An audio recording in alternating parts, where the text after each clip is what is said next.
ओम विष्णुवे नमः। नमस्कार दोस्तों, आप सभी का मेरे चैनल में हार्दिक स्वागत है। आज हम सुनेंगे सफला एकादशी की व्रत कथा।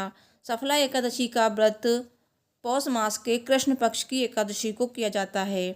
सफला एकादशी साल की आखिरी एकादशी होती है और ऐसी मान्यता है कि इसका व्रत करने से आपका जीवन सफल हो जाता है, आपको पुण्य की प्राप्ति होती है। इस एकादशी के व्रत में व्रती के लिए कथा का पाठ करना विशेष आवश्यक होता है, तो कथा अवश्य सुने या फिर पढ़ें। तो आइए सुनाते हैं आपको सफला एकादशी की शुभकारिणी कथा।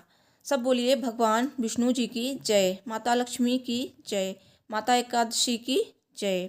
युधिष्ठिर जी ने पूछा भगवान श्री कृष्ण से, स्वामिन, पौष मास के कृष्ण पक्ष में जो एकादशी होती है उसका क्या नाम है, उसकी क्या विधि है तथा उसमें किस देवता की पूजा की जाती है, ये बताइए।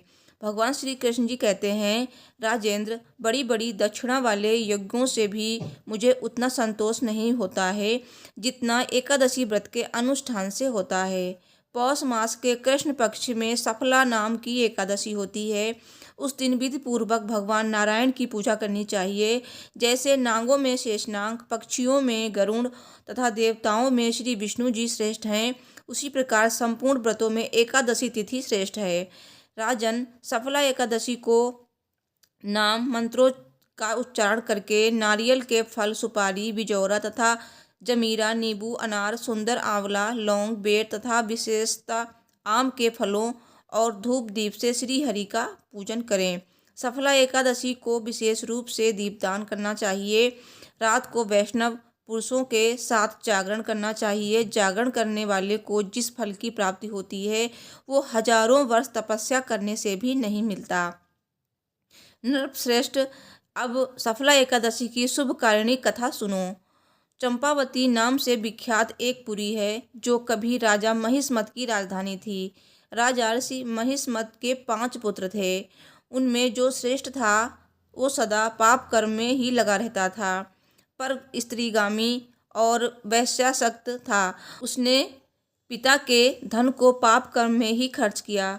वो सदा दुराचार परायण तथा वैष्णवों और देवताओं की निंदा किया करता था।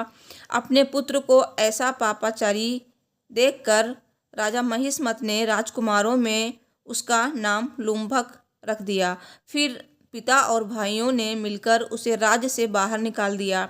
लुम्भक गहन वन में चला गया। वहीं रहकर उसने प्रायः समूचे नगर का धन लूट लिया। एक दिन जब वो रात में चोरी करने के लिए नगर में आया तो सिपाहियों ने उसे पकड़ लिया, किंतु जब उसने अपने को राजा महिष्मत का पुत्र बतलाया तो सिपाहियों ने उसे छोड़ दिया। फिर वो वन में लौट गया और मांस तथा वृक्षों के फल खाकर जीवन निर्वाह करने लगा। उस दुष्ट का विश्राम स्थान पीपल वृक्ष बहुत वर्षों पुराना था। उस वन में वो वृक्ष एक महान देवता माना जाता था। पाप बुद्धि लुम्भक वहीं निवास करता था। एक दिन किसी संचित पुण्य के प्रभाव से उसके द्वारा एकादशी के व्रत का पालन हो गया। पौष मास में कृष्ण पक्ष की दशमी के दिन पापिष्ट लुम्भक ने वृक्षों के फल खाए और वस्त्रहीन होने के कारण रात भर जाड़े का कष्ट भोगा। उस समय न तो उसे नींद आई और न आराम ही मिला। वह निष्प्राण हो रहा था। सूर्योदय होने पर भी उसको होश नहीं आया।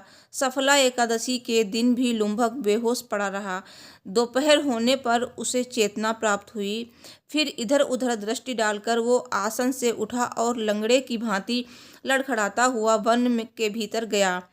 वो भूख से दुर्बल और पीड़ित हो रहा था। राजन, लुम्भक बहुत से फल लेकर जब तक विश्राम स्थल पर लौटा तब तक सूर्यदेव अस्त हो गए।